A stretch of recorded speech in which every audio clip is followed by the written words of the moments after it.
Bueno, aquí estamos desde las montañas de Fraijanes. Les saluda a todos los oyentes eléctricos David Monge. Hoy tengo el gusto de estar empadronado con Baldo y con Martín Campos. Martín Campos, gestor cultural, escritor, ha dedicado su vida a la educación también. Un personaje que vamos a conocer un poco más y esperamos también ver un poco más de su obra. Martín, en Los Bastardos de Poveda, es un lujo recibirte.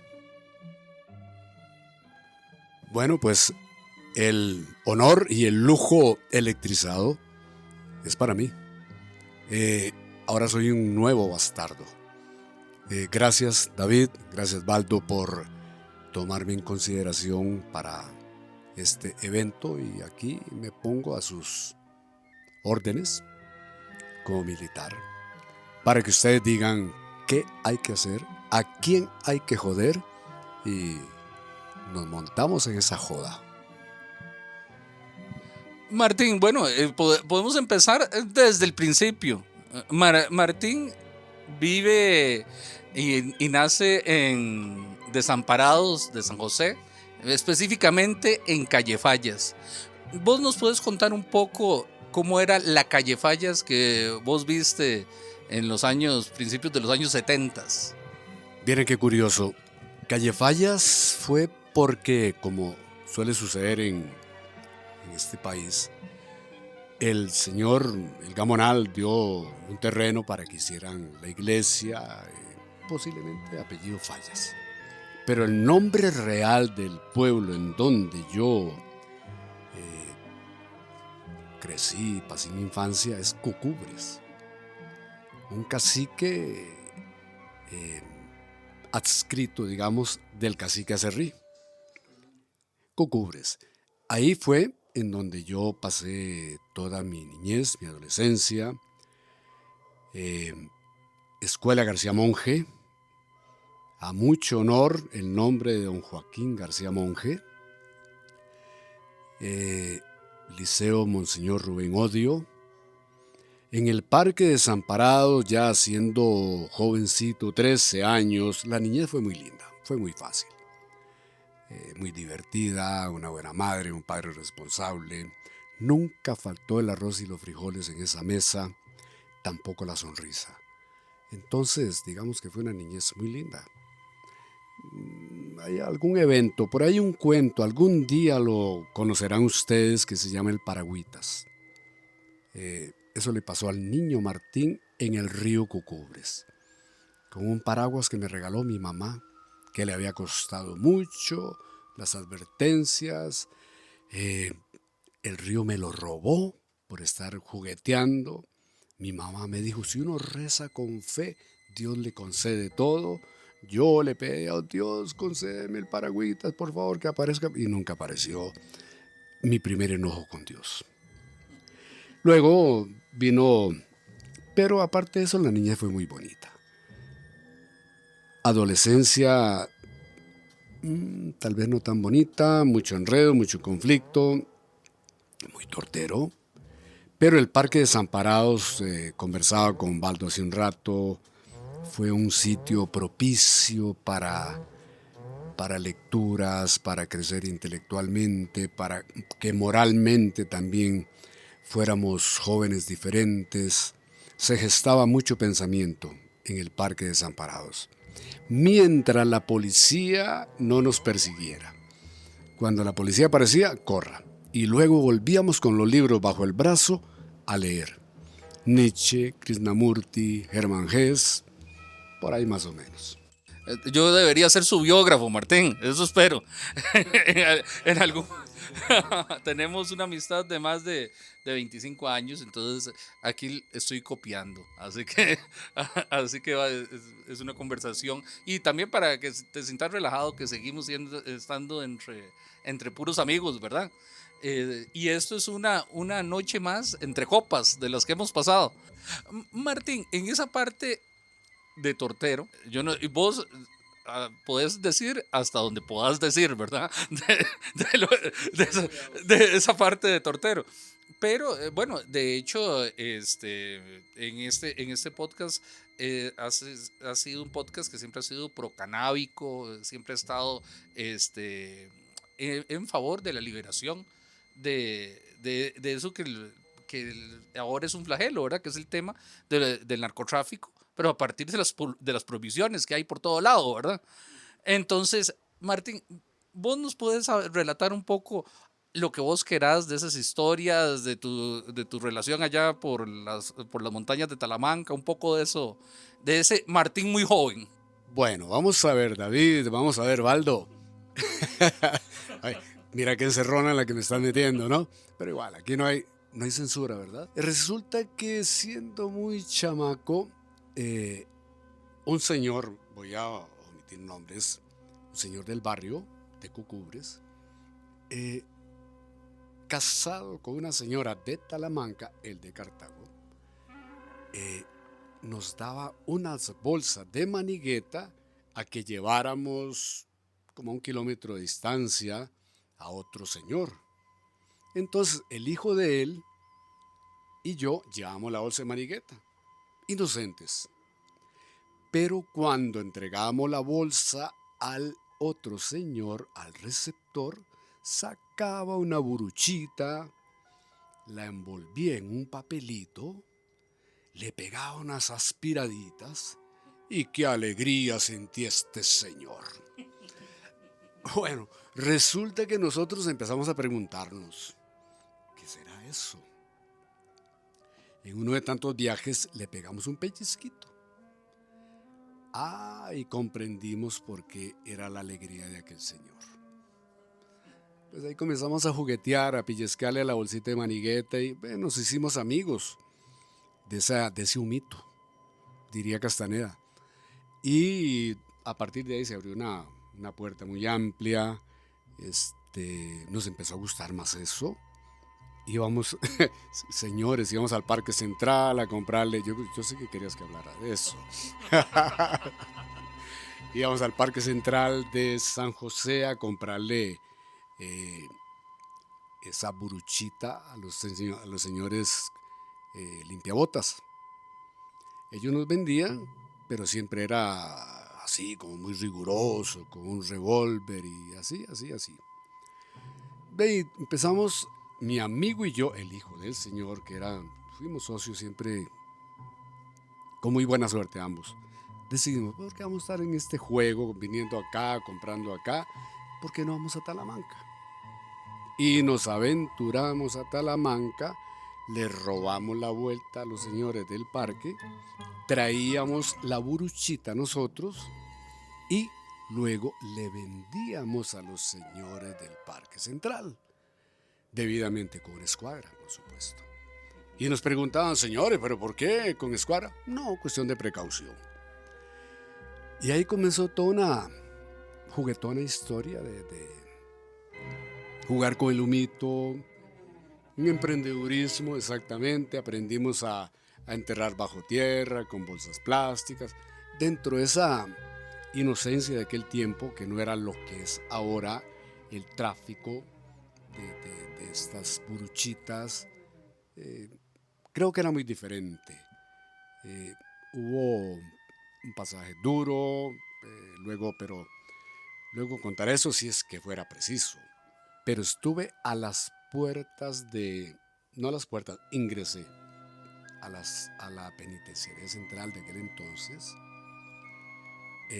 porque me atraparon, di un mal paso, con una bolsa de manigueta, también como me enseñó aquel señor, llena de cigarritos amarillos y en la fuga le había dañado un brazo a un señor policía.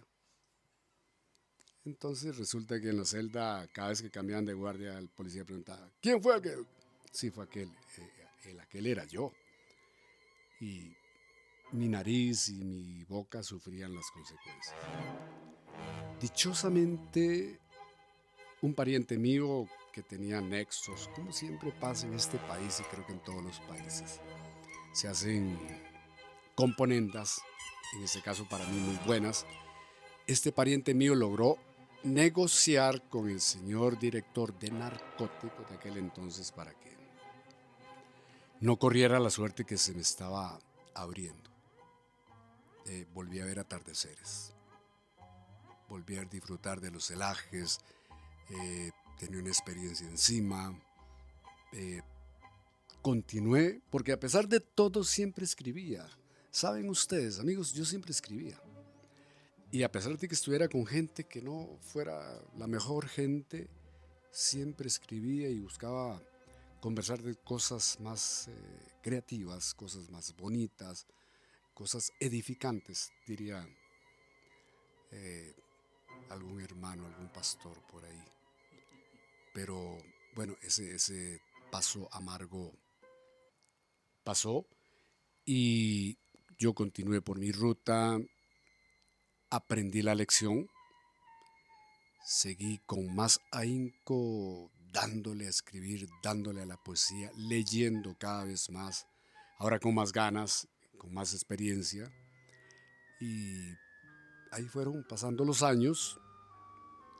Me di cuenta, no mentira, yo no me di cuenta. Fue una profesora mía que se dio cuenta que yo tal vez podía servir para maestro.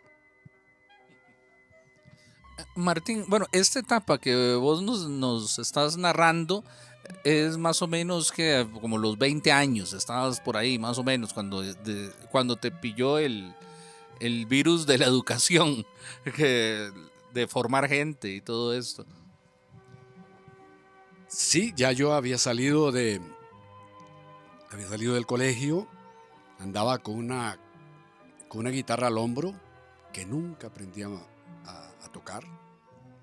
Andaba una carga de acné que no me la aguantaba, pero esta profesora siempre me dijo, usted recuerdo que en el aula le ayudaba a sus compañeros y me dijo que yo de repente podía servir para maestro.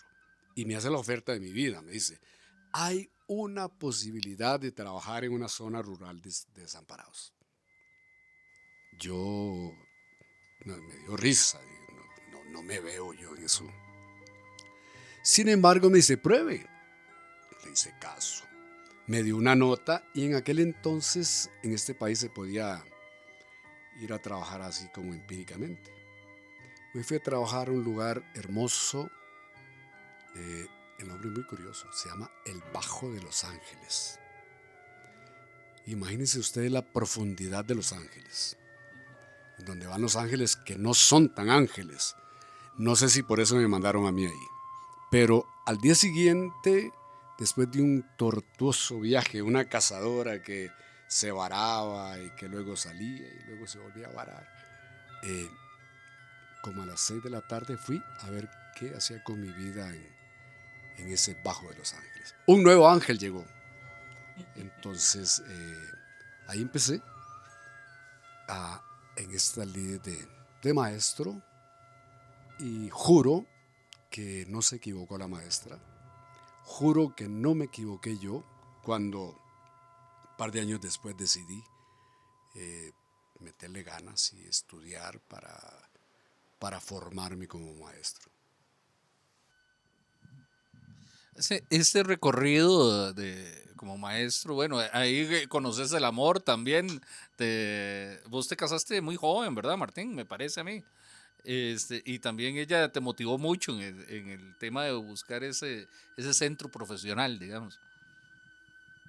Claro, aparece doña Ana, eh, maravillosa aparición en mi vida, eh, me modificó, me moldeó, me exorcizó parcialmente. Eh, y luego, vamos a ver, nos fugamos para Zarapiquí, porque los padres de ella no querían a un tipo como Martín al lado de ella. Ella era la mujer más bella del barrio. Yo era el tipo más tortero del barrio. Entonces era muy difícil que... Era como la bella y la bestia. Como no contábamos con el aval de los padres, decidimos irnos y nos fuimos a parar hasta el Tigre de Zarapiquí. Lugar sin electricidad, prácticamente sin vías de comunicación, pero igual, la pasamos muy bien. Intentamos casarnos, pero vean lo que son los sacerdotes. El sacerdote dijo que no podía casar a una menor de edad con el tal Martín. Entonces yo le dije, de lo que pase aquí en adelante, del pecado que cometamos nosotros, usted será culpable. El sacerdote cayó de rodillas y pidió perdón. No, esta parte es mentira. No, muy bien, Martín. Tu vida como educador, vos trabajaste muchos años, incluso te pensionaste en el MEP.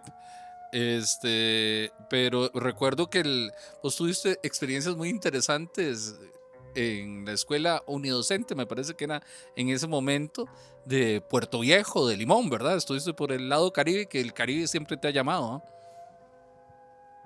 Sí, el Caribe me ha llamado y yo he llamado al Caribe.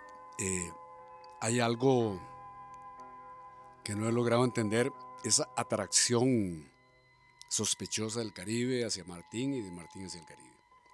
Como maestro del MEP, trabajé por allá. Como maestro ya, como hombre libre, digamos, también trabajé por allá. En una escuela de orientación Waldorf, que para mí es una pedagogía, para mí vale muchísimo la pena. Que además les cuento que la pedagogía Waldorf se sustenta en la antroposofía, que es el sustento filosófico que origina la pedagogía Waldorf. Y como Rudolf Steiner, su gestor, en algunos momentos estuvo cerca del Führer, entonces aún se le da castigo. Y como es una pedagogía que tiene ya bastante polvo sobre los libros, la gente común no le da el valor que se le debiera dar, excepto algunas gentes europeos sobre todo, que tienen conciencia de cómo funciona esta pedagogía, que es realmente buena, muy buena, va con los tiempos. Miren, imagínense que hay una hora especial para enseñar tal asignatura, hay una hora especial para enseñar otra, de acuerdo a los estados volitivos del cuerpo.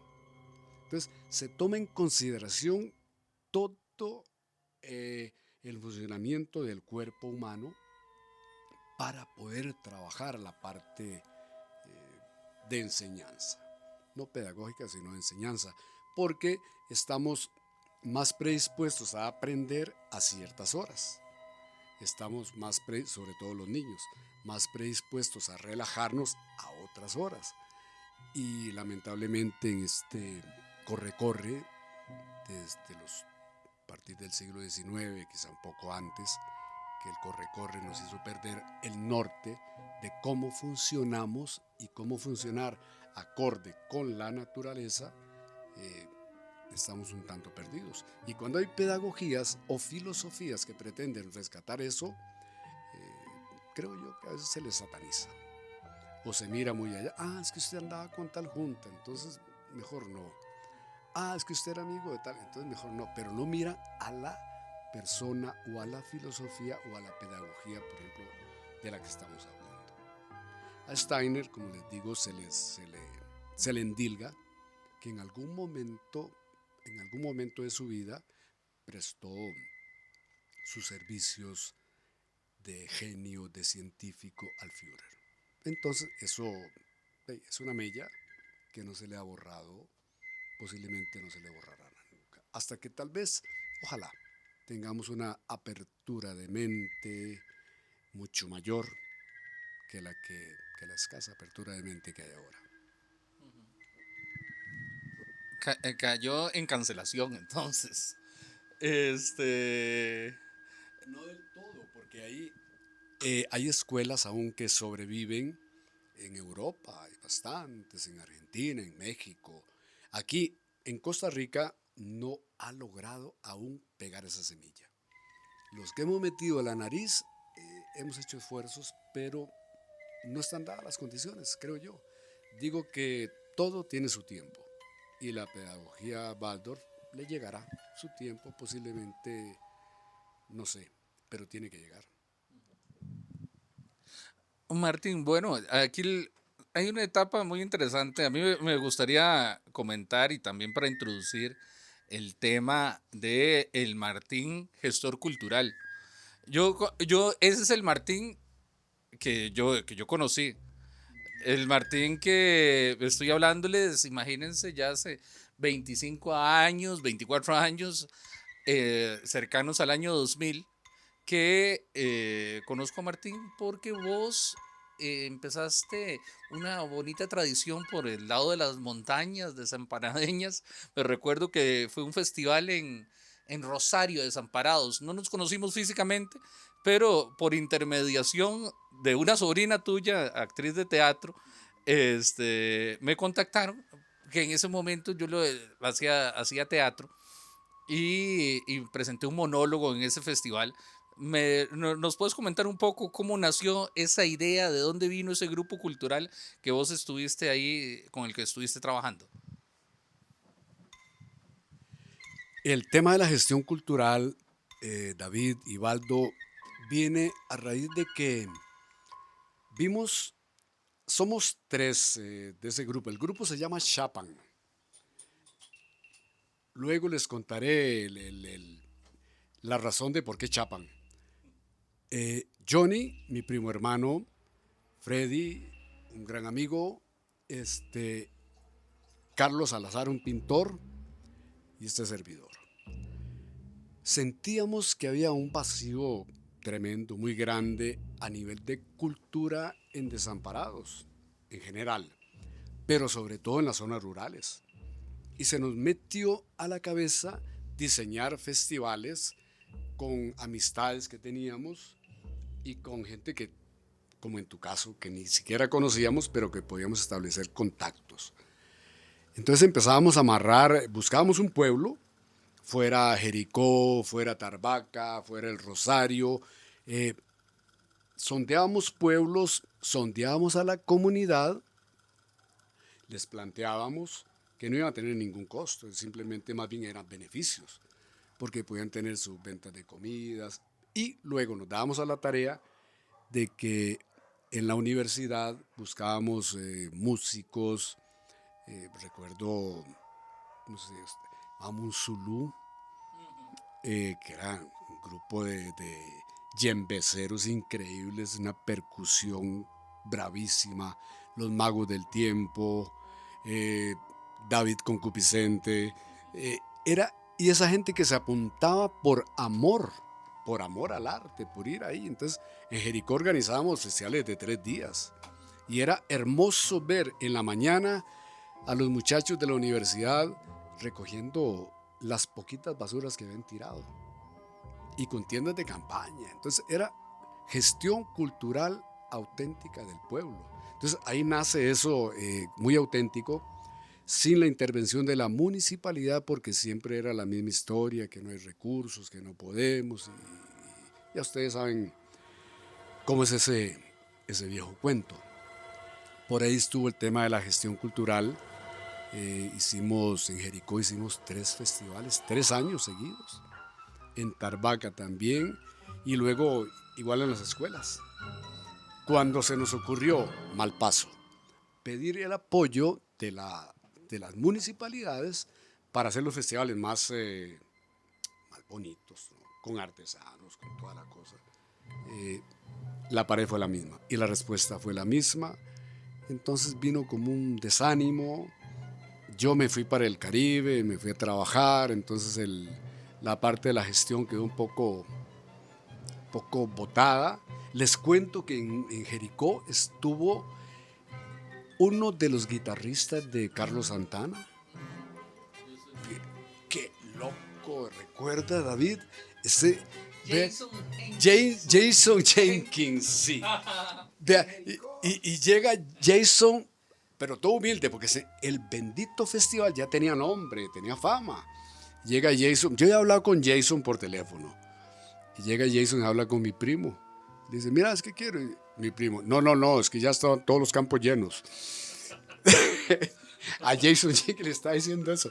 Pero el hombre, el muchacho, el joven muy humilde, dice, no, es que yo hablé con Martín. Entonces, Jason Jenkins, Yo no sabía en realidad cómo tocaba.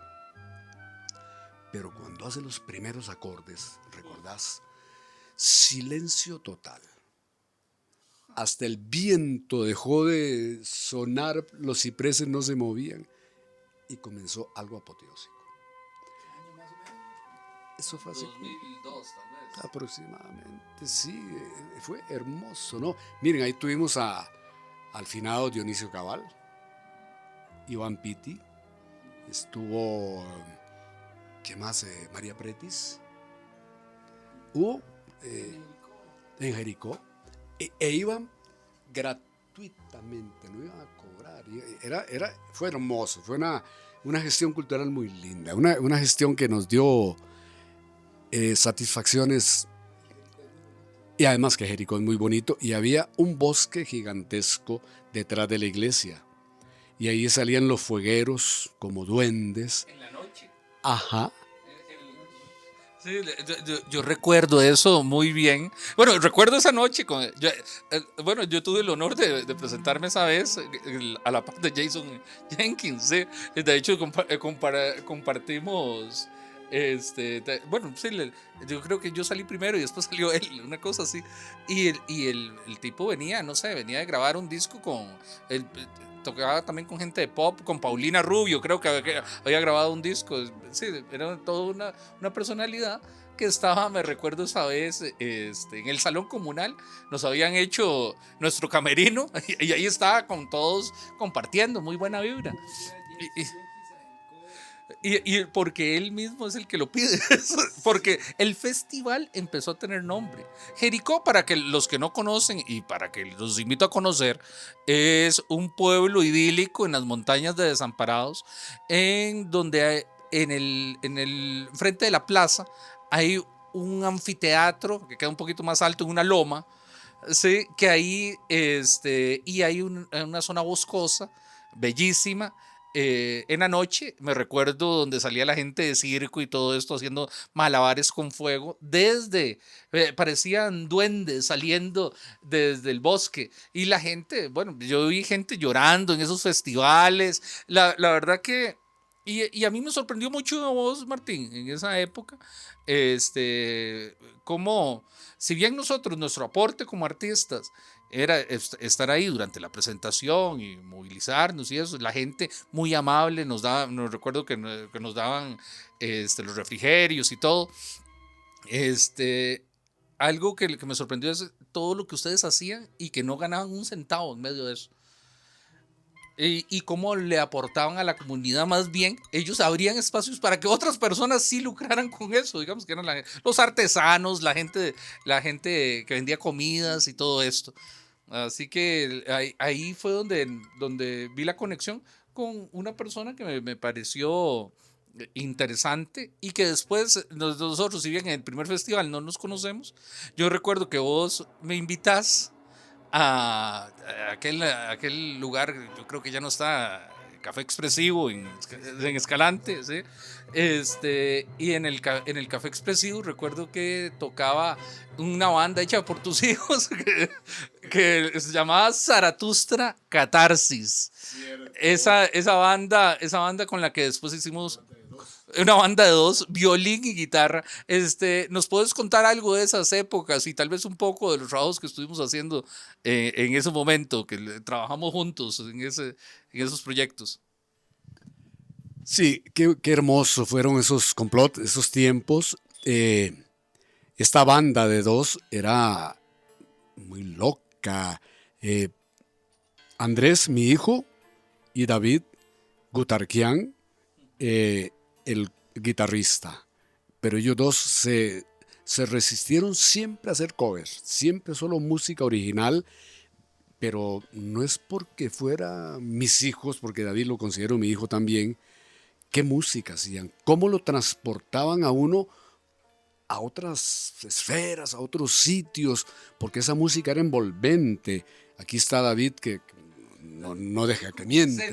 Aquí está David concupiscente que no permite que yo mienta. Y esa Zaratustra Catarsis anduvo en muchos lugares y hasta en grandes fiestas. Una de ellas, recuerdo ahora, David, en tu casa, que empezamos tomando noblemente que vodka, se terminó el vodka, luego siguió otra cosa y luego otra. Y luego, la noche no alcanzó, tampoco licor. Terminamos tomando sake, bueno, a las 3 de la mañana calentando sake y luego yendo al centro de esta hermosa Alajuela a buscar comida. Y más licor. Y más licor para continuar. Era increíble eso. Y ahí nace una obra de teatro. Ahí nace una obra de teatro en la cual participan Zaratustra Catarsis, David Concupiscente y me asignaron un papel a mí también, que se presentó, por cierto, en San Pedro. Exacto. ¿Cierto? Eso, bueno, y en un espacio de lujo. Fue porque ese espacio eran los que tengamos un poco más de tiempo, seamos un poquito más mayores, pasemos los 40, recordaremos con cariño las primeras salas de cine digital, el Semáforo en la calle La Amargura, donde estaba a la par de la línea del tren, ahí por Omar Cayán. Era de Gabriel Retes. Gabriel Retes, cineasta consagrado, que de hecho tiene 3 o 4 películas entre las mejores 100 del cine mexicano, ganador del premio Ariel. De hecho, él logró hacer un festival internacional de cine que se presentaba ahí. Y tenía un proyecto, ¿te acordás? Que se llamaba Los Retos de Retes. Y traía gente rara. Y como raros éramos nosotros, me recuerdo que nos contactaron. Para presentar un espectáculo original de una noche. Y que fue la White Killa en honor al palidazo, que sería la traducción paña, la traducción del Valle Central del White Killa, que era esa muerte blanca, que lo utilizamos así, pronunciada criol, por Martín, que había estado tanto tiempo en Limón, ¿verdad? En Puerto Viejo. Entonces recuerdo que estábamos en el bordillo de una acera, sentados, y ahora sí, ¿cómo le vamos a poner? Pero hacíamos la tarea, escribimos ese guión, y recuerdo que llegaron una gente un poco peligrosa, como que nos querían asaltar, y Martín empieza a hablarles en Mecatelio. Entonces, escuchar a alguien a las 6 de la mañana hablando Mecatelio cuando lo van a asaltar, se fueron los asaltantes. Eso fue mítico, mi líder. Se retiraron los malevos cuando escucharon, no, aquí está la Guayquila. Y de esa situación jocosa estábamos trabajando en el Cordón del Caño, porque sí trabajamos muy jocosamente. Que sea jocoso no quiere decir que no sea serio, también, ¿no? Y ahí trabajamos con la Guayquila, y cuando pronunciamos esta palabra mágicas ante estos malevos, ellos se fueron. Y nosotros seguimos trabajando, pero dijimos, hombre, el nombre de esta obra va a ser La Guayquila. Y así quedó, y así la aceptaron, que yo pensaba, bueno, vamos a ver si la toleran. La toleraron, y he de decir que con muy buen suceso, ¿no? Zaratustra, el señor Concupiscente y este servidor, la hicimos bien. El Semáforo no se pudo haber sentido avergonzado de habernos recibido, pero lo que el Semáforo, como sala de teatro anfitriona, no sabía era de dónde ni cómo había nacido esa obra. Luego resulta que terminamos durmiendo 1, 2, 3, 4, como 5, no sé cómo, en un catre. Para amanecer y emprender el viaje de cada quien a sus tierras, ¿verdad? Martín, yo no sé cómo sucedía eso, porque me recuerdo que esa vez nuestras reservas alcohólicas eran copiosas. Recuerdo que bajaron primero los vinos, después el vodka, después el whisky. el ron, y no sé qué, pero en esa... Cervezas en Parioli. Ajá, no, porque en el Parioli en ese momento para los antiguos alajuelenses era 24 horas. Entonces nosotros llegamos a Parioli como a las 4 de la mañana a seguir, me recuerdo. Y todo, y mientras tanto íbamos escribiendo una obra de teatro. Qué cosa que no era rara, aquí pues, venga la salvedad, no era raro en nosotros, Martín, porque recuerdo, nosotros hacíamos ejercicios creativos propuestos por Martín. Que uno de ellos era, por ejemplo, caminar por Barrio Amón en la madrugada y empezar a escribir debajo de las luces en la calle. Entonces, ¿puedes contarnos un poco de esos procesos creativos que tuvimos en esa época? Eso de Barrio Montt fue hermoso porque quienes hayan caminado por Barrio Montt han tener que haber sentido esa sensación grata sobre todo a la madrugada, de tranquilidad, de luces, ojalá de calles mojadas, de pasar por esa, vamos a ver, ¿cómo explicarlo? Hay una cerita como que va en escalada, que sube y luego baja al otro lado, no recuerdo exactamente la dirección, sé, en las cercanías de la Biblioteca Nacional, más o menos. Pues por ahí David y este servidor nos íbamos con una caja de vino proletario y ahí vamos conversando, bebiendo, mirando el paisaje, creando poesía oral, sí, como nace la poesía, como tiene que ser así, conversada.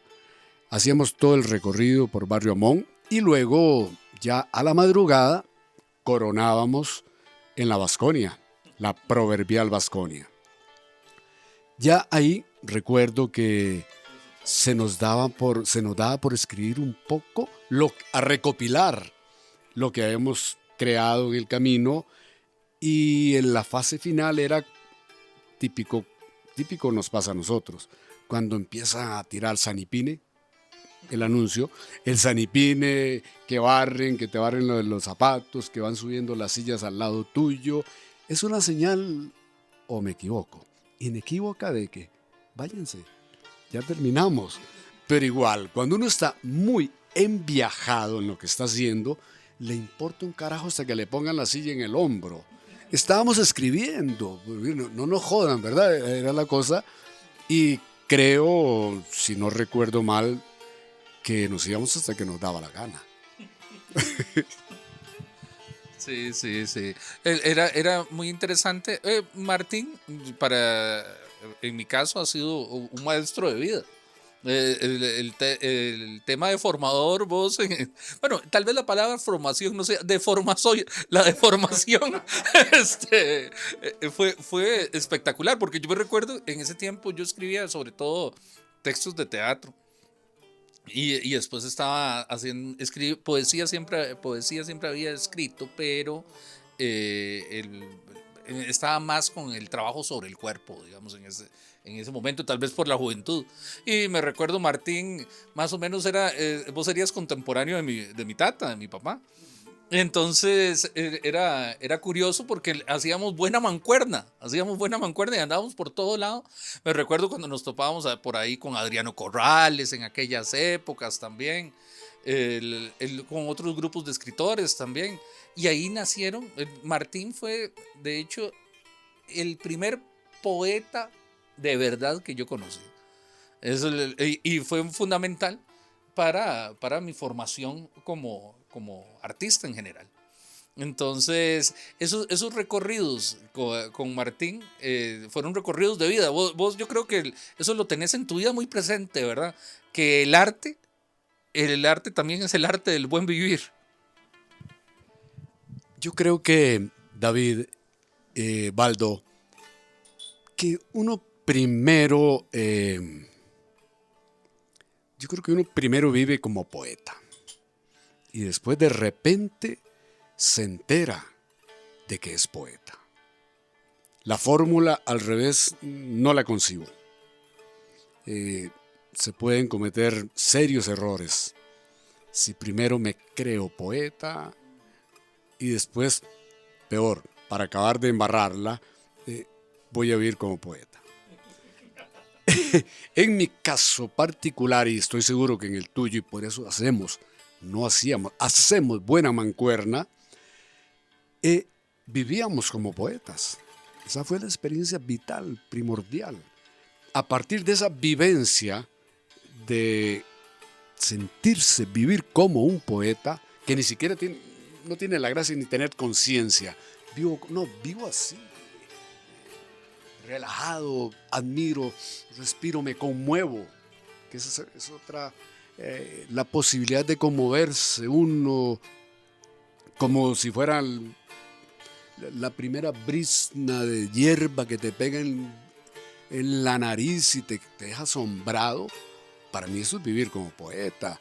Y ya luego, cuando uno es víctima de toda esa infinidad de asombros y de encierros y de sufrimientos también, porque a veces también los chilillazos vienen, ¿no? Después de eso, uno dice, la puña, yo creo que ahora sí puedo tomar un lapicero y un papel y escribir algo.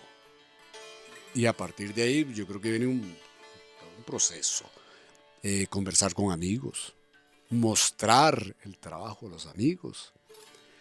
Y ojalá que aparezcan buenos amigos. Y los buenos amigos no son solo los que te aplauden, ni tampoco los que te rechazan o los que te ponen la zancadilla, ¿no? Es decir, gente buena nota, gente sincera, como lo hacemos nosotros.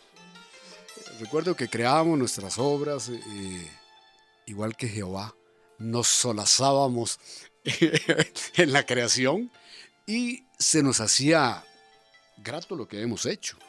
Pero creo que ya habíamos vivido como poetas, entonces ya podíamos hacer poesía. Viene, en mi caso, creo que igual el tuyo, igual Baldo, vos también, llega el momento en que uno dice, no, yo creo que ahora sí ya estoy como el buen vino, estoy listo para comenzar a escribir textos y a ver cómo va saliendo esto. Buenas noches, yo quería hacer una consulta a Martín porque ahora que veníamos para arriba y desde que David me comentó de usted, Martín, él me habló de Calle Fallas, ¿verdad? Y yo vivía como a 1 kilómetro de Calle Fallas. Entonces son dos cosas, pero quiero empezar con esta, ¿verdad?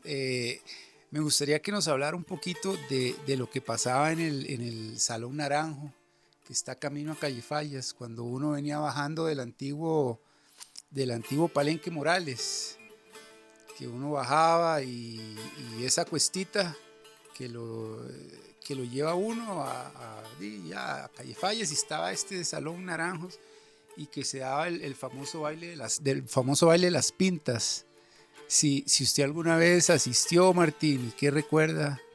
Este Salón Los Naranjos era proverbial, y el baile de las pintas era porque nos allegábamos todos los pelilargos, todos los que nos llamaban los hippies, así en encomillado, los hippies de Desamparados, del Parque de Desamparados.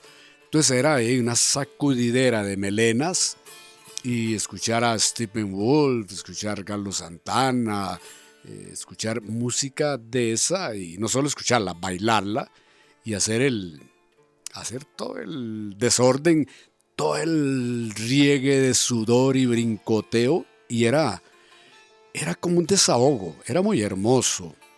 Y curiosamente, cerca de Los Naranjos, cogiendo hacia Cucubres, estaba otro salón, no sé si lo recordás, Baldo, que se llamaba el Toños Bar. Que el Toños era como la otra cara, era como la música, vamos a ver cómo decir, como ya no era Steppenwolf, era Gilberto Hernández, era como otro rollo.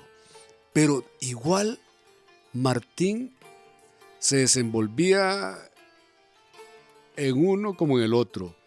A veces salía muy loco de Los Naranjos y caía al Toños. Un día iba tan loco, y perdón por lo que voy a decir, nadie haga esto que hago yo. Me paré, iba muy, muy ahumado seguro, y en cada una de las mesas de todo alrededor del Toños les volqué la copa. vieran la carrera que tuve que dar para que no me lincharan. Imagínense todo el pueblo furioso, todos los que estaban ahí, un arranque de estupidez también, pero también era por el exceso, ¿no? Porque también, aunado a esto, digo, Los Naranjos, el Toños Bar, guarda una relación muy curiosa con esto que hablábamos, Baldo, hace un rato, de que somos puente. Porque del norte nos venía el Paz y Amor, nos venía Janis Joplin, nos venía Jimi Hendrix, las florecitas en el cabello, todo eso nos venía de ahí. Entonces nos ponía muy pasivos. Pero del sur nos venía la Reforma Agraria, nos venía el Che Guevara, nos venía Víctor Jara, la vergüenza de lo que hizo Pinochet. Entonces, y nos tocaba estar en medio de eso. Entonces, yo creo que nosotros como grupo social, como generación, nos tocó estar en medio de, le decía a Baldora, como ser la torta de la hamburguesa. Entonces fuimos un amasijo de paz y amor, y de enojo, y de guerrilla, y de balazos, y de quilapayún, de todo eso que hubo en ese tiempo, pero también nos determinó. Por otro lado, teníamos las otras salidas, pienso yo, Krishnamurti, pienso yo, un poco más allá, Nietzsche, que esa era como la válvula de escape. Bueno, no es acá ni es allá. Ya estábamos pensando en filósofos, en pensadores, Hermann Hesse, que se le dice fue el fundador real del hipismo por su pensamiento, etcétera, etcétera. Pero creo que fue una época muy hermosa esta de Los Naranjos, que estaba en el centro, también estaba el Nopal, que era también era más para cierta clase más agraciada, más agraciada, por no decir desgraciada. Claro, es curioso. Mire, yo a veces me pongo a ver, todo lo bueno está en el sur. Vean ustedes lo que pasa del ombligo para abajo.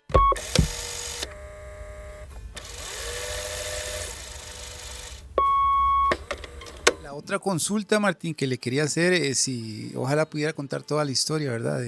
Era de su viaje a la India.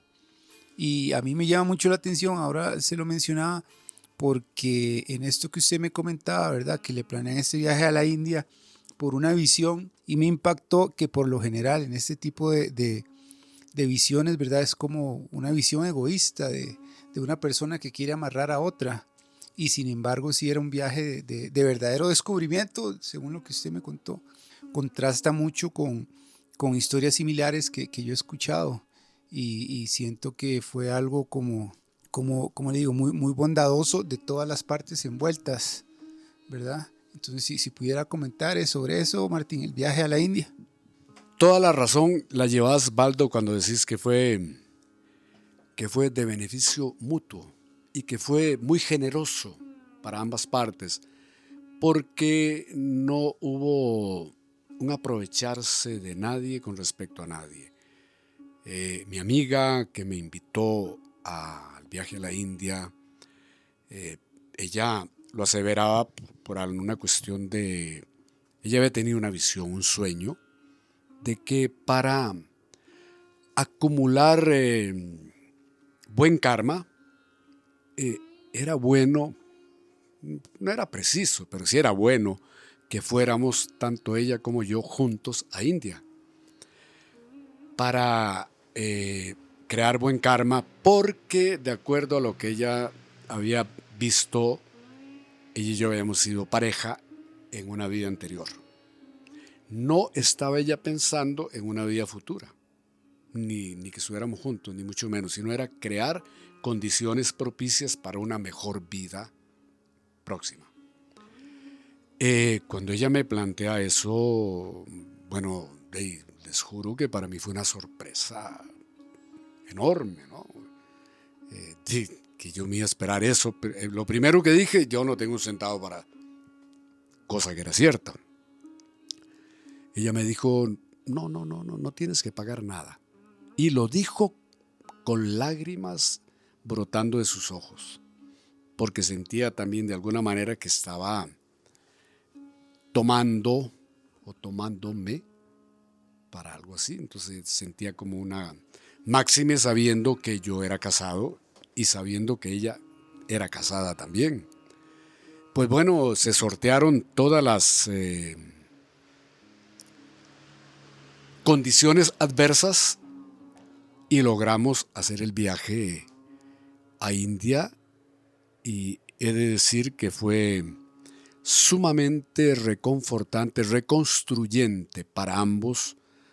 Ella iba con la intención de también de graduarse como maestra de yoga. Yo no iba con esa intención. Mi intención era más bien aprender de ese pueblo al cual he admirado por alguna razón. Ahí quizás la visión de ella tenía una o mucha razón, porque yo siempre he sentido un nexo con ese país, con ese pueblo, muy sospechoso.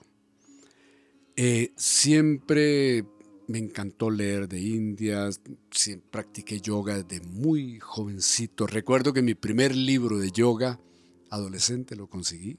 Era de un tipo español, García Salve, se llamaba Yoga para Jóvenes.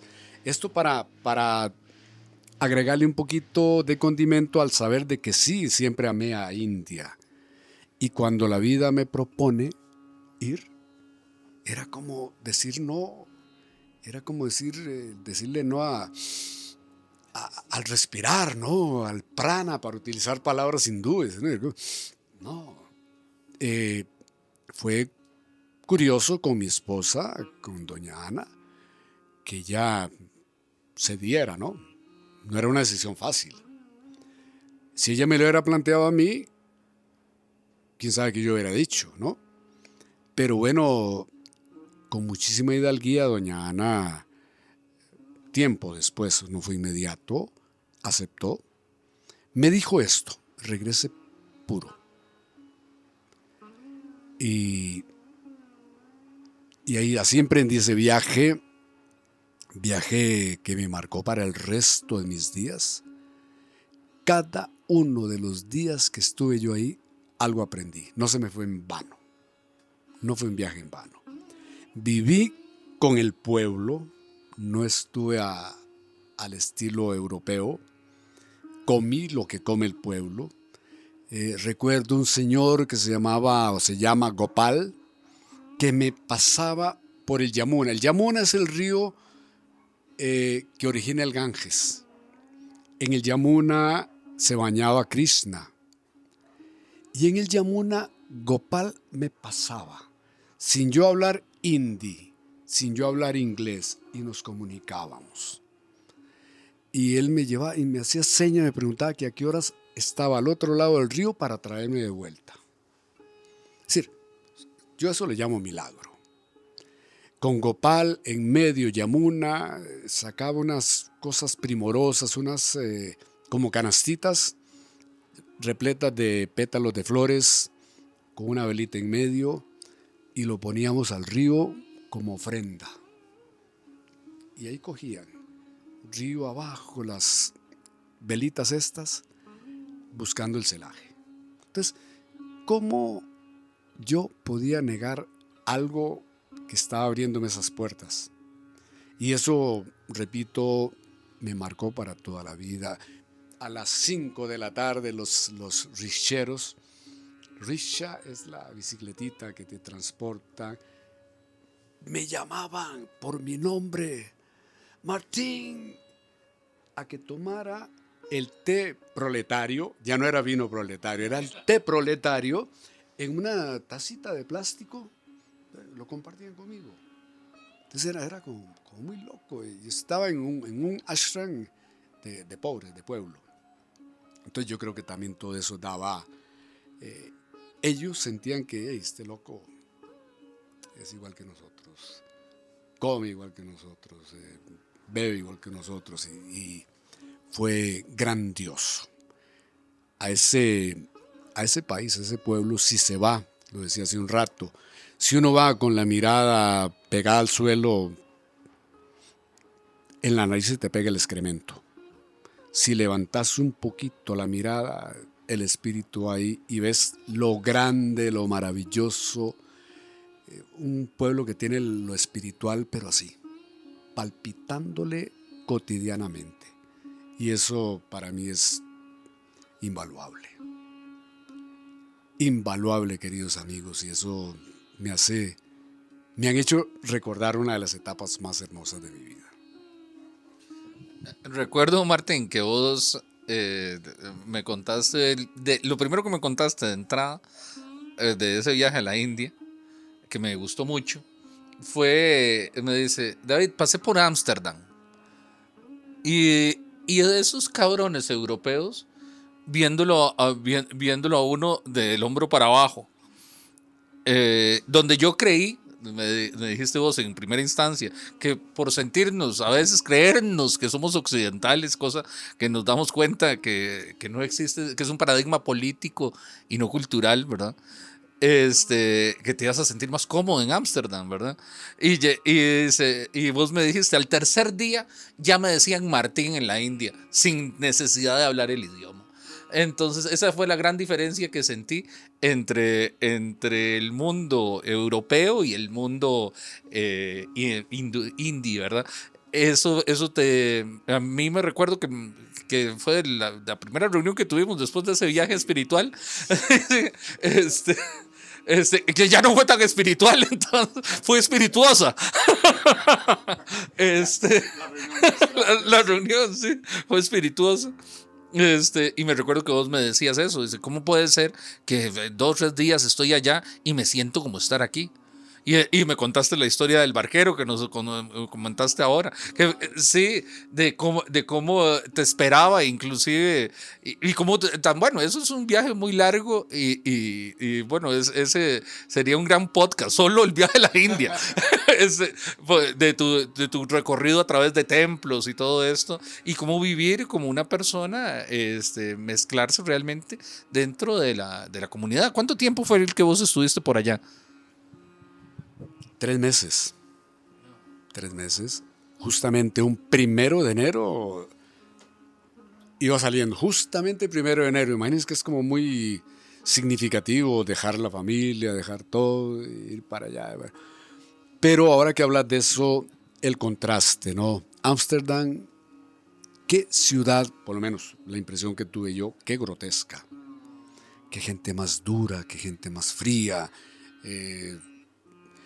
Sobre todo seguramente que lo vean a uno, yo no soy moreno ni mucho menos, pero en pequeño, un poco más oscuro que ellos, y sin hablar el idioma siempre era, no hablo su idioma, no, era el desprecio. Y ahí sí me sentí realmente re mal, porque estaba solo, sin idioma, no hablo inglés, esta gente con esa forma horrorosa de ser, fue violento, tan violento que en un momento dado dije, bueno, soy padre de un tatuador, estoy lleno de tatuajes, andaba buscando un lugar en que me han dado un nombre en donde hospedarme, pero todo el mundo se negaba a hablar conmigo cuando veo salir una mujer, un mujerón porque era muy grande, tatuada hasta en los párpados. Digo, la gente que tiene tatuajes es buena gente. Entonces más o menos le balbuceé que yo necesitaba ayuda. Ok, y me hace así. Era una gigante.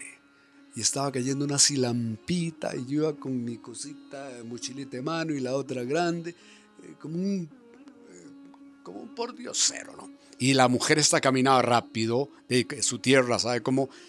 Capeando todo, cuando por allá veía la mano, me hacía así, hacía el gesto, sígame, y yo la seguía, y así, cuando ya al rato me señala, Flying Pig.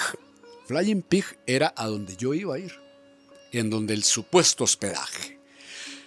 El Martín dice, gracias a Brahma, a Mahoma, a Jesús, quien fuera.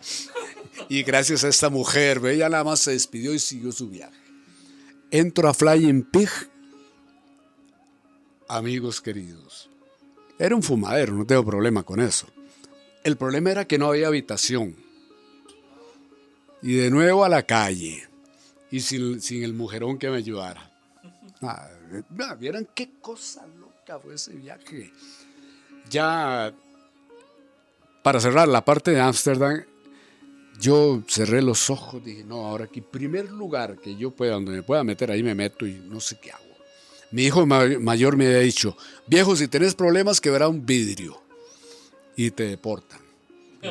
Pues hago.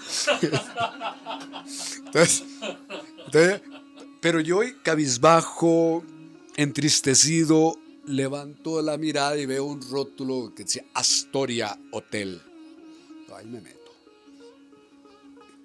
Toco, se abre la puerta, una escalera de caracol.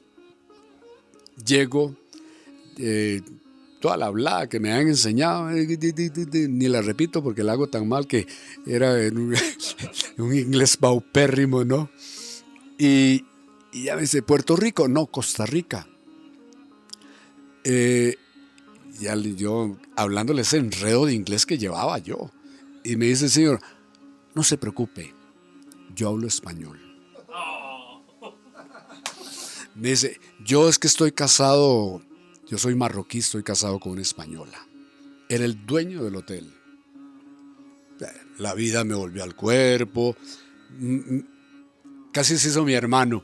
Me asignó una habitación con calefacción, porque yo iba congelado, ¿no? Y todo esto, ya me dice, no, acomódese bien y va a decir una vuelta, ya me orientó por dónde ir a pasear y por dónde no ir a pasear. Sin embargo, yo me fui a pasear por donde no debía ir a pasear, y aquí lo dejo. Muy bien, Martín. Las aventuras de Martín por Europa. Fue más fácil la India, entonces.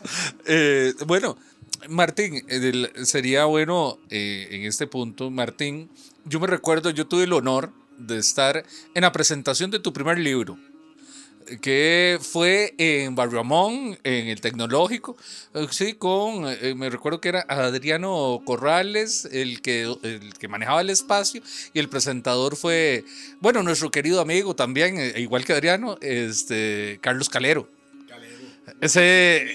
Nuestro querido Calero, sí, que un saludo grande para él y para Adriano también. Ese día que estuvimos ahí en esa presentación, creo que tocó Zaratustra Catarsis. Exactamente. Yo, de ese libro, Rutas de la Ceguera, que me parece que es un libro que hay que seguir moviendo.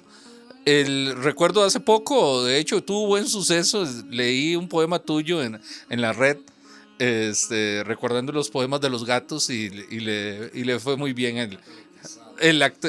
Te quería preguntar si es posible de tu primer libro, Rutas de la Ceguera, léenos lo que vos querás, pero me encantaría que leas el del gato también. Entonces, si podés leerte un par de poemas, te lo agradezco. Gato, descuartizado avatar, uñas electrizadas que rasgan el bolso de los saumerios, clon del maleficio, libro del gato iluso que se cree cometa.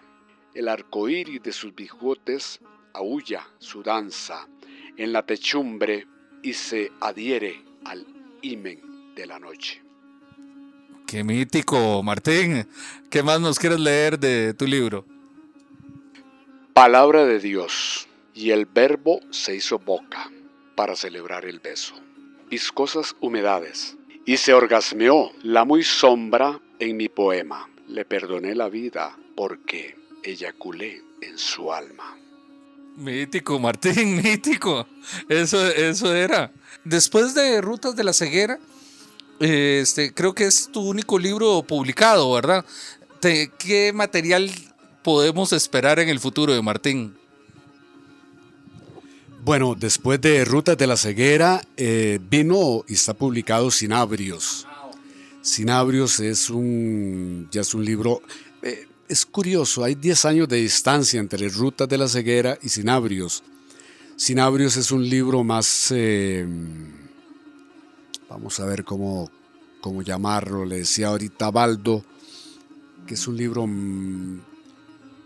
Rutas tiene bastantes tintes de erotismo. Cinabrios es un libro que trae más encierro. Hay que seguirle más la pista, hay que buscar, hay que meterse en callejones, hay que meterse en la luz profunda también para encontrar el hilo a Cinabrios. Y lo que está ahorita en proyecto es digamos, podría ser un cuento largo o novela corta que se llama Zafiro y Sibarita.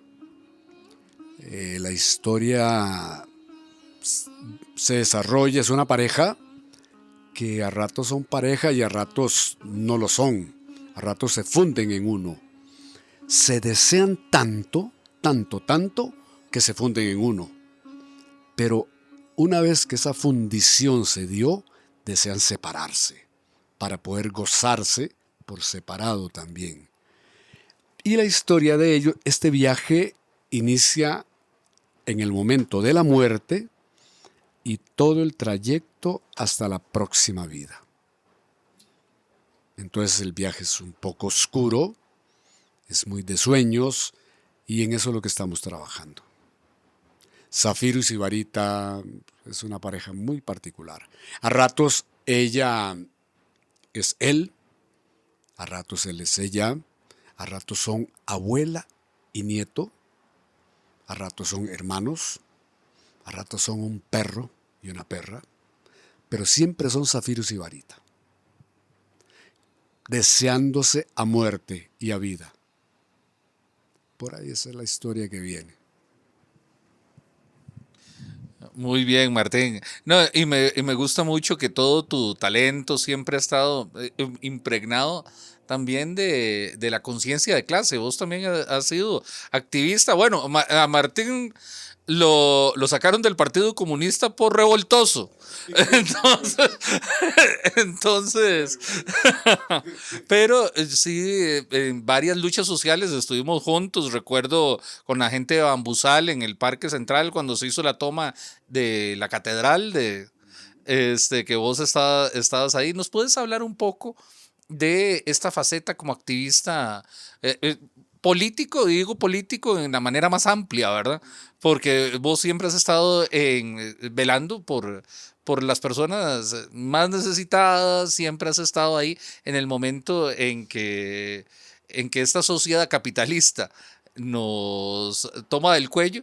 Martín siempre ha estado ahí haciendo su lucha social. ¿Nos puedes comentar un poco sobre eso? Ha sido, mi querido Baldo, mi querido David, más que lucha social, a ratos pienso yo que hacer una labor de vigilancia y acción, sí, pero por la equidad, porque cuando uno ve estos constantes desmadres, desequilibrios que se sufren en la sociedad, uno pues no haya más que levantar la voz, y a ratos no sé si basta con levantar la voz. También a veces me siento que a ratos, a estas alturas de mi vida, siento que, vaya, si no hemos sido víctimas de un engaño con el cuento de las luchas sociales, con el cuento del capitalismo, con el cuento del comunismo, cuando todo termina siendo una misma historia. Yo creo que deberíamos de ver a lo inmediato, a mi vecino, al que está al lado mío, y no verlo como en grande, sino verlo en pequeño. Bambusal, por ejemplo, cuando yo paso por ahí y veo el rollo, veo mucha gente, veo qué está pasando, miro que hay niños. Es que el ser maestro y el ser poeta no me lo puedo quitar de encima. Como maestro veo niños tirados ahí en el abandono total. Una manera de aliviar burdamente mi conciencia es llevar un pedazo de pan. Pero eso no arregla nada. Llevé pan, pero bueno, no bastó. Ahí fue cuando tratamos de hacer algo más amplio. Y ahí David, mi querido David, formó parte del grupo y de la ayuda. Una acción ya más concreta. Tomamos el Parque Central. Tomamos el parque del centro de esta capital en pro de los campesinos de Basmusal, desplazados por una bananera impía, y ellos no tuvieron más que refugiarse en la iglesia catedral, pero ya tenían asomos de, bueno, y que tengo que sacarlos. Decía Monseñor, bueno, y que ya huelen feo, ya tienen que irse, se ven mal. Pero también era más doloroso ver que los campesinos tirados ahí se habían convertido en parte del paisaje. La gente pasaba y los veía y no pasó nada. Ah, sí, ahí están. Y peor, se estaban vandalizando también porque los jóvenes salían en las noches a aprender trucos. Entonces era muy complicado lo que estaba pasando ahí. Cuando se tornó casi insostenible, pues no éramos ni de la dirigencia ni nada, pero pues, podíamos sugerir. Era mejor que se fueran. Más triste fue acompañarlos hasta allá, ¿no? Porque estaba todo cercado con perros, con policías. No parecía Costa Rica, ¿no? Ellos estuvieron aquí como 4 o 5 meses, fue mucho tiempo. Estas bananeras están ahí en el cruce que entra a Zarapiquí. No sé si serían las de Santi, que no me extrañaría. Bueno, de que no es dueño de Santi, hasta de los Santos. Y ahí fue que cuando fuimos, ahí es un mea culpa, que también uno dice, bueno, fuimos a dejarlos, pero ok. Sacó mis manos, sacó mis pies, como dice en la Biblia, sacó mis sandalias y me voy a otro pueblo. Bambusal se quedó en el olvido. ¿Qué pasó con ellos? ¿Lo sabes vos? No, yo tampoco lo sé. Fue como un ciclo romántico.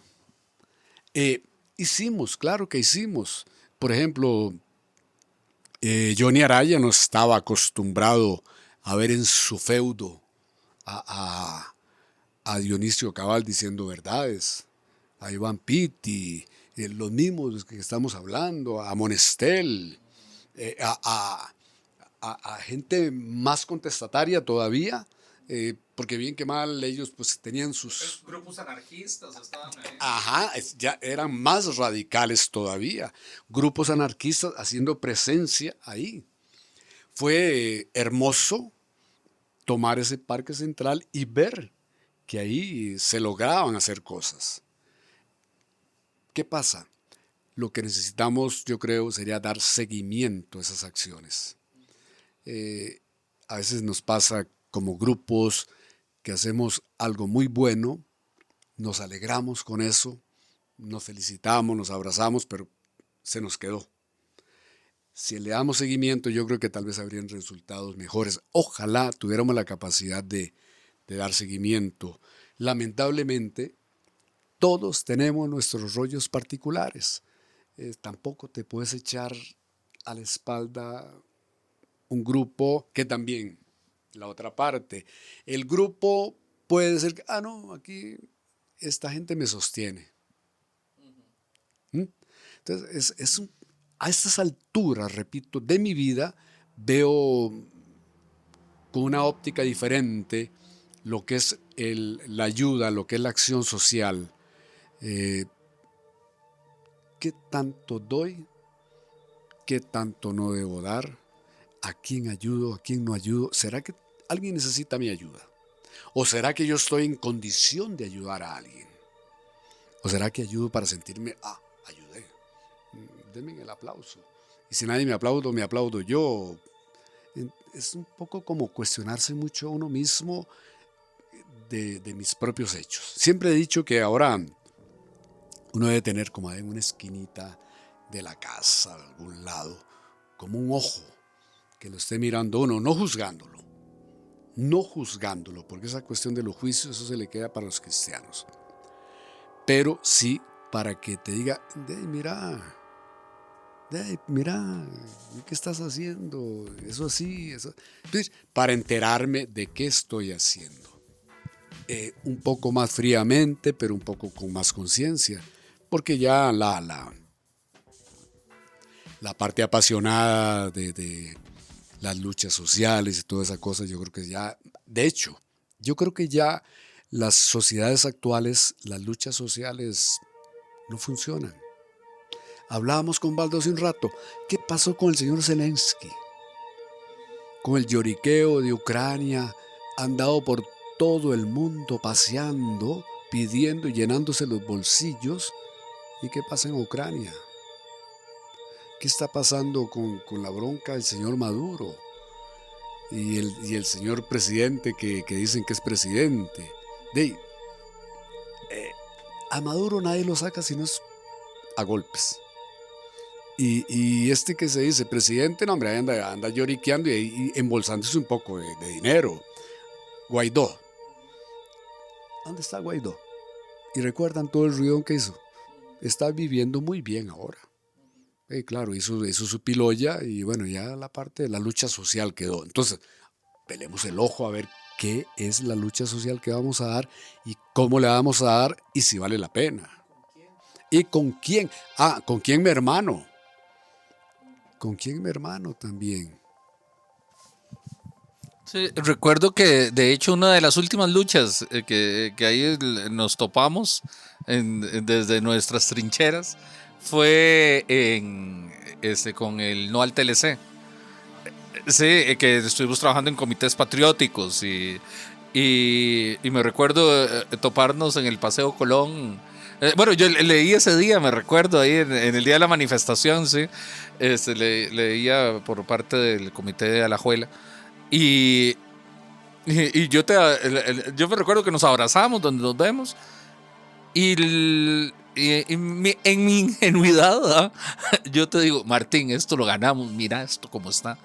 Y vos me volviste a ver con una cierta sabiduría y me dice, es imposible, pero aquí estamos. Es imposible, pero aquí estamos. Martín la tenía clara. A mí me sorprendió porque, claro, en ese momento, en esa manifestación de fuerza que hicimos, recuerdo que fue muy, de hecho, yo tuve como una resaca de militancia. Sí, con el No al TLC. Tuve una resaca de militancia porque me pegó muy fuerte. Yo duré como un año que todavía estaba en choque en el aire de cómo fue que perdimos eso. Y me recuerdo. Ajá, y recuerdo que vos, cuando te topo ahí, vos estabas ahí y estabas participando y te jugaste todo con el TLC igual que todos, contra el no, a favor del no al TLC. Y sabías que no se iba a lograr. Pero es que, Martín, yo creo que esas son las luchas, ¿verdad? Yo no veo ni, digamos, yo huyo de las batallas ganadas, yo voy con las luchas perdidas. Ahí, y en las luchas perdidas es que he aprendido. No sé, vos, ¿cómo sentís eso? Ay, David, ay, Baldo, cuántas luchas no he perdido. Son las más. Pero esas luchas perdidas, como decís vos, son las que te dan fuelle y que también te hacen ver a no ser iluso. Doy una lucha, claro, de repente sé que la voy a perder, pero si no la doy, soy un pendejo. Porque tengo también que hacerme sentir. Porque tampoco podemos estar de brazos caídos aceptando, tolerando que sigan haciendo lo que les da la gana. Hablamos hace un rato que particularmente en este país, favorecido por la luna, por el sol, por Saturno, por Júpiter y por Zeus, han sabido establecer un sistema político que nos agarran del cuello, ciertamente, y bien agarrados, pero nos dejan resollar. No nos ahorcan del todo. Entonces ahí, ahogaditos, por ahí vamos. Entonces, bueno, ahí podemos respirar. El cuento que aquí podemos hablar de todo. Aquí podemos hablar del presidente, es un dicho regado por todo lado. Tenemos libertad. Amigos, será su libertad. El poder pararme en una esquina y hablar más del presidente. En otro lado no se puede, pero eso tampoco es no libertad. Entonces, yo creo que el sistema que se ha logrado desarrollar aquí, súper sofisticado, finísimo, elegante,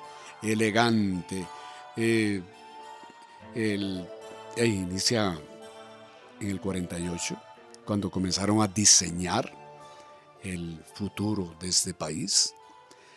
Figueres y compañía diseñaron un plan, una estrategia que los tiene a ellos gozosos, a nosotros respirando, pero no gozosos.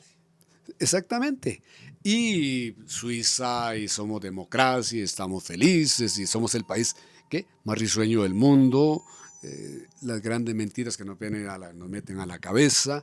Entonces, pienso que desde esa perspectiva lo que tenemos que hacer es tenerla clara, que no nos estén engañando, que ya dejémonos de estar de ingenuos, y si yo quiero ya no solo resollar, si lo que quiero es respirar, pues bueno, yo tengo un zapato. Yo creo que ese zapato me alcanza para patear en donde le duela al que me tiene agarrado del cuello. Pero tenemos que tenerla clara. Y también yo creo que es la otra y que nos ha costado mucho asociarnos. Fenómenos TLC, sí, un fenómeno de buena asociación, de buen trabajo político, u otro, Alcoa, ustedes, se fue fabuloso, yo chamaco, 13 años, dos fenómenos sociales de muy buena organización que demuestra que sí es posible. Pero también esa parte, ese ahogamiento, ese sistema contribuye a que seamos muy individualistas. Mientras yo tenga mi pantalla, mientras yo pueda hacer mi parrilla todos los domingos y pueda ver el partido, ¿qué me importa el resto? Que se joda el vecino, allá se le fue la luz, se le fundieron los fusibles, ¿a mí qué me importa? Entonces es un poco eso también, que no, como no hemos tenido grandes dificultades, no hemos desarrollado la facultad de unirnos. Han visto que los pueblos que tienen dificultades serias, terremotos, guerras, desarrollan posibilidades de unión, de solidaridad. Y aquí, por el sistemita que desarrollaron muy bien, pero muy bien, oiga, si Figueres, el papá, el anciano, no el otro, esos son marionetas, diseñó un toquezazo, pero súper inteligente. Bueno, y no solo Figueres, el Calderón, el mismo, la Iglesia Católica, ¿en qué no está metida? Monseñor Sanabria, Manuel Mora no tanto, porque por ser comunista lo hicieron a un lado. Él no aparece mucho en las fotos, pero también fue parte del proceso, ¿no? Y ahí comienza esta situación de ahora, que un día esto me enteré de una anécdota, no sé si la sabrán, que la fotografía gloriosa en donde le pega el mazazo, el carajo, para botar el ejército, simbolismo, ¿no? Que fue porque le había pegado el primer mazazo y ahí los bracillos no eran tan fuertes y no quebró nada. Y el fotógrafo fue que llegó tarde, el segundo, que ya sí le puso más cojones, le levantó unas cascarillas y esa fue la foto que quedó para la historia. Es un poco, demuestra cosas, ¿no? Así se tejen las grandes mentiras. Entonces, a veces me pongo a pensar, si nosotros nos pusiéramos a pensar realmente, aunque es inmoral seguramente también, crear mentiras, por ejemplo, inventemos que aquí, a la salida de la propiedad de nuestro querido David Concupiscente, ahorita en un rato, con una planta de esas, una hortensia, apareció la Virgen Concupiscente. David, Baldo y Martín dan fe de eso. Y caemos de rodillas ahí. Y le metemos gana a eso. Miren, compañeros, en 3 días, todo el mundo habla de la Virgen de la Hortensia Concupiscente. y ya creamos un buen mito, ¿no? No es tan difícil hacerlo. Martín, le propongo que la hagamos a la vuelta, que tengo una reina de la noche. Ahí sí le aparece de todas. Martín, y vos ves, ahí estás asumiendo un tema que es muy contemporáneo, que es el tema de la posverdad. La posverdad y la pospolítica. Vos estás llegando, me hace gracia porque sí, son temas que son absolutamente en boga hoy. Eso, el tema de la mentira dentro. Y que al final es algo que viene. Bueno, Goebbels lo dijo muy bien. Miente, que algo queda. Y esa es la máxima que ha utilizado la política. Y eso que queda es lo que se hace grande. Y es lo que se entroniza, por supuesto. Con respecto a la reina de la noche, les quiero comentar algo. ¿La han probado alguna vez? No. Ay, de lo que se han perdido. No lo hagan. Miren, lo digo porque lo he probado. La primera vez dije, no pruebo esto jamás. Como me gusta ser reincidente, lo probé una segunda vez. Dije, nunca jamás esto. Retrovade.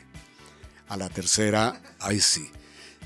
Eso te desconecta totalmente con el mundo circundante. Ahí sí te salís del tiempo y del espacio. Es algo totalmente asombroso. Habría que estar uno como demasiado purificado para entender ese viaje. Así que cuidado con la reina.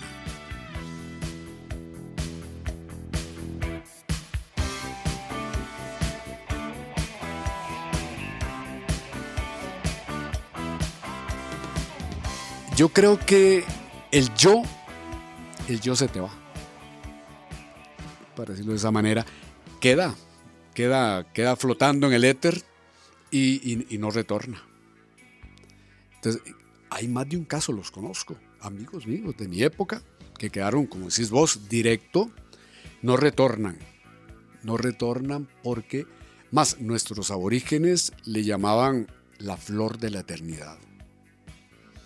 Algunos campesinos, en casos de situaciones tormentosas del espíritu, de comportamiento y todo, usan debajo de la almohada, no una flor, un trocito, para apaciguar.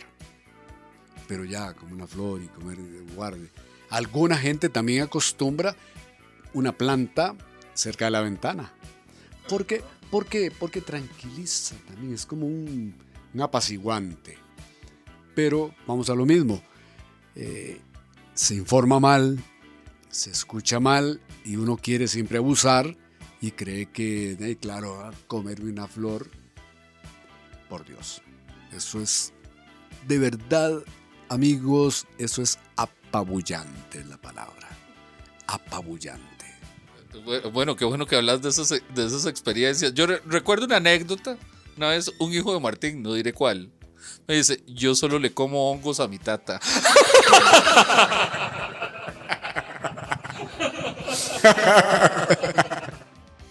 Ay, en esta azarosa vida es que uno tiene que probar muchas cosas para que nadie te cuente, ¿no?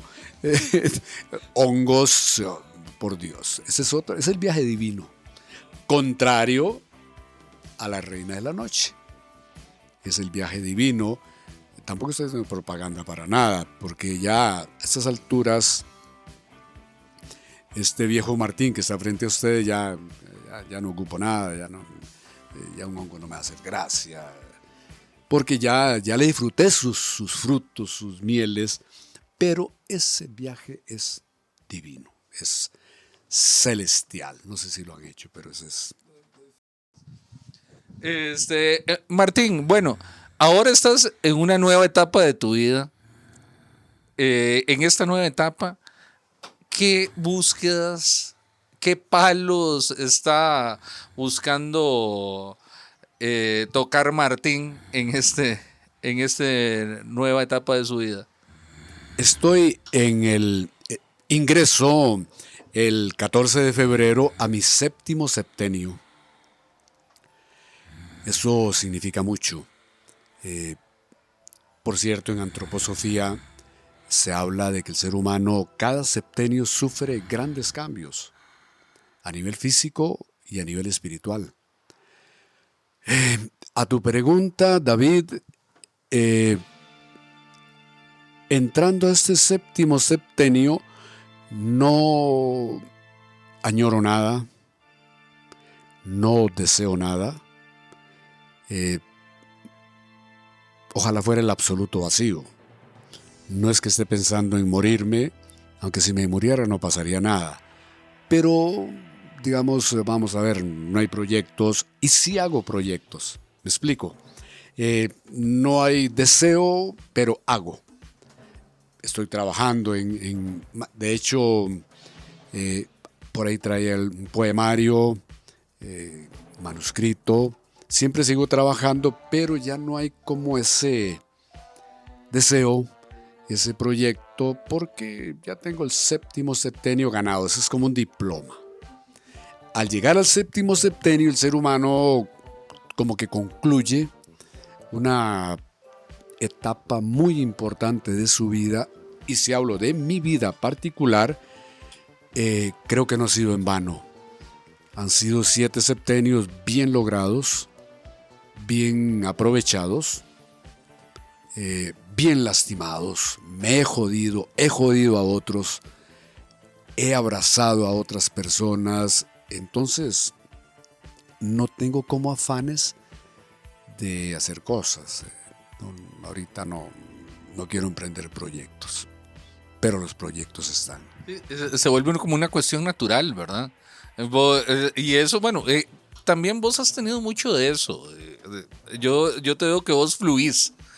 Y eso he tratado de irlo aprendiendo. Martín, sinceramente, ha sido un maestro de vida y por eso le hice esa pregunta, porque quiero saber qué me espera. Entonces, porque Martín, te cuento, ya yo nuevo en el cuento de hacerse viejo. Ya voy para los 4 o 5. Entonces, ya digo yo, ¿cómo está la cosa? Porque yo al Martín que conocí estaba como yo hoy casi, digamos.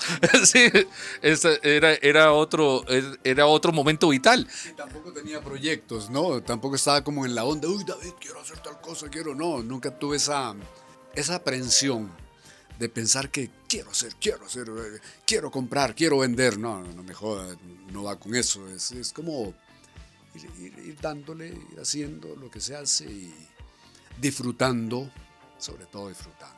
Por Dios, qué palabra. Para eso existen las brujas. Y mira, vos has sido epicúreo siempre en eso, ¿eh? Siempre, y porque siempre lo que siempre has hecho es estudiar, ¿no? Estudiar el bicho humano, estudiar el ser, que siempre ha estado. Me recuerdo desde que me recomendabas lecturas cuando tenía 20 años a lo que has vivido desde siempre. Y siempre yo creo que una de las enseñanzas que ha dejado Martín siempre a todos los que le rodeamos, porque bueno, nos ha faltado tocar algunos temas ahí, por ejemplo, tus hijos que montaron un circo, los zancudos vivarachos, que me lo recuerdo hasta en el Festival de la Luz, dieron vueltas por ahí. Sí, vos lo que has impregnado es que el arte tiene que estar lleno de vida. Ahora que mencionas a mis hijos, mi gran orgullo. Todos, los 4, sin excepción y sin proponérmelo, creo que hice de ellos. No, yo no hice de ellos. Ellos se hicieron hombre de bien. Yo colaboré un poquito ahí para ir ahí medio rindando, pero tampoco nunca fui un papá que daba consejos y el camino es por acá, mira aquí, no, ni a la buena ni a la mala. Más creo que alguno de ellos me dijo, pero papá, decime que no a algo para rebelarme por algo. Porque lo natural siempre es rebelarse contra los papás. Le digo, no, hombre, rebelémonos juntos, pero por cosas más profundas, más verdaderas. Pero sí, dichosamente, mis 4 hijos y con el aporte invaluable de Ana, que es una chavalaza también, muy relajada igual. Entonces yo creo que ahí menos ella que yo, pues sí, ella un rato es así como más rígida, pero también ayuda mucho, ¿no? A que los 4 hijos fueran bien. Y pues aparte de eso, pienso que los proyectos ahora de cada uno de ellos me parece que está muy bien, porque ellos están en edades de proyectos, están en edades de ponerle ganas, irrumpieron en donde les dio la gana como grupo, como 4 hijos y los demás, como dice David, anduvieron en el Festival de la Luz haciendo ruido, estuvieron en festivales en Bribri, cuando tomamos el Parque Central, ahí se estrenaron como zanqueros. En Rey Curré estuvimos juntos. Uy, en Rey Curré les cuento una anécdota. Roger, discúlpame por decir esto. Roger se ha pegado una rasca y él era el payaso, ¿no? El grupo, el clown, dicen en español, y ya los ojos rojos. Y doña Ana esperándolo con café. No, hombre, el hombre la siguió recto. De camino abordó el bus y le decían los otros hermanos: vos vas a asustar a los niños con esos ojos. Porque es que también fue tiempo de mucha fiesta. En Rey Curré tomábamos chicha revuelta con cacique, ¿te acuerdas? Sí, claro. Fiesta indígena hermosísima. ¿Te acordás? Tirándonos al río, al Grande de Terraba. Es una osadía en la situación que estábamos. Y en medio de las esferas de poder que hay ahí, ¿verdad? Sí, no. Exactamente, fue una experiencia mística y otra que se suma a las muchas que dichosamente hemos vivido, porque, bueno, y David son, ya que, más de 20 años, ¿no? De 25 años de compañía, ahora sí otros 25 con Baldo. Bueno, sí, imagínate, yo soy de la edad de tu hijo mayor, de Roger. Sí, que somos colegas también de profesión, somos contadores. Sí, me recuerdo que Roger era el que llevaba. Sí, claro. Y Roger, me recuerdo que llevaba los números de los zancudos vivarachos. Sí. Lo tenían todo muy bien organizado. Sí. Los contratos eran de Roger, sí, por supuesto. Sí, entonces. Bueno, pues a los oyentes eléctricos, yo creo que hoy hemos tenido una noche mítica. Queríamos presentarles, no un personaje, a una persona viva que ha sido maestro de vida de un montón de gente. Quien conoce a Martín lo sabe. Entonces, y ahora ustedes lo conocen también. Este es para gente, como diría Nietzsche, es para todos y para nadie. Así, el que tenga oídos que oiga, porque Martín, su experiencia de vida, la verdad que ha sido muy interesante, ha sido guía, y bueno, le agradezco mucho que haya venido a las montañas frías de la ardiente Alajuela. Entonces, Martín, un mensaje de despedida, por favor. Bueno, pues encantado de estar aquí levantándole la falda al Poás. Y me siento sumamente, de verdad, halagado de estar en tan grata compañía. Baldo, muchísimas gracias por traerme hasta acá, hasta la casa de David. David, por recibirme. Creo que de todo lo que has dicho, no sé ni cuántas cosas creerte. Bueno, pero creo que mi naturaleza... Seguro sí, esta maestra que les conté, esta profesora, seguro mi naturaleza ha sido enseñar. No desde la humildad ni desde la soberbia, sino simplemente enseñar sin proponérmelo, porque a ratos yo creo que es cuando es mejor. Cuando vos decís algo y ese algo que dijiste te dejó algo interesante, te aportó algo bonito, te dejó pensando, esa es la mejor enseñanza. No es la cuestión magistral, no es una clase que te dan ahí, no, sino que una frase, una palabra que te dejó ahí, que sembró una buena semilla o una mala semilla. Eso es lo bueno, eso es lo que vale la pena.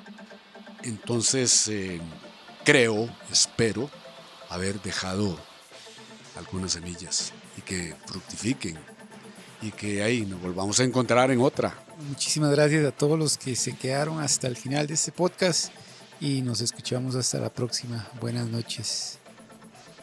MAP Radio, Radio Pachuco es posible gracias a los siguientes proyectos: FG Arquitectura, Casa Parker for Life, el taller de serigrafía de cejas, STO Balance Board, Steve Parker Productions, Puritico Skate en Alajuela, Cannabis Airlines con las mejores gorras y los roles más pechudos en el mercado skate costarricense, Nacional Skateboards, música, arte y patineta, y obviamente al Instituto Cuántico Costarricense para la Investigación Interdimensional.